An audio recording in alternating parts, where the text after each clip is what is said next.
నమస్తే welcome to Janabheri news.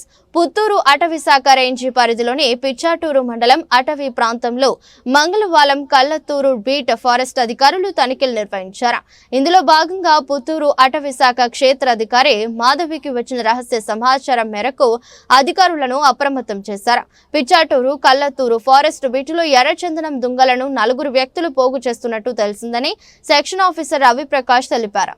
ఈ మేరకు తమ సిబ్బందితో దాడులు నిర్వహించినట్టు చెప్పారు. ఈ దాడిలో 3 నిందితులున్నట్లు గుర్తించిన ఫారెస్ట్ అధికారులు వారిని అదుపులోకి తీసుకునే ప్రయత్నంలో ఒకరు పారిపోగా 2 నిందితులను పట్టుకున్నామని తెలిపారు. వీరు కేవీబీపురం మండలంలోని మారెప్పరెడ్డి కండ్రికాకు చెందిన చిన్నబ్బా మేరీసు, కండ్రికకు చెందిన తిరుపాలని 2 పట్టుబడ్డగా రామగిరికి చెందిన వెంకటేష్ పరారైనట్లు రవిప్రకాష్ తెలిపారు.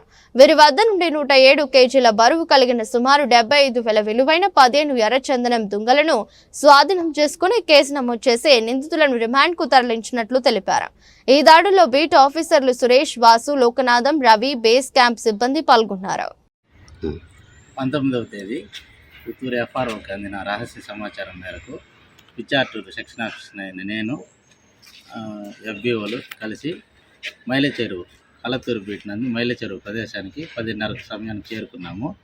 అక్కడ వెతుకుతుండగా ఒక 3 ముద్దాయిలు మమ్మల్ని చూసి కోయిల కింద వేసి పారిపోవడానికి ప్రయత్నించినారు.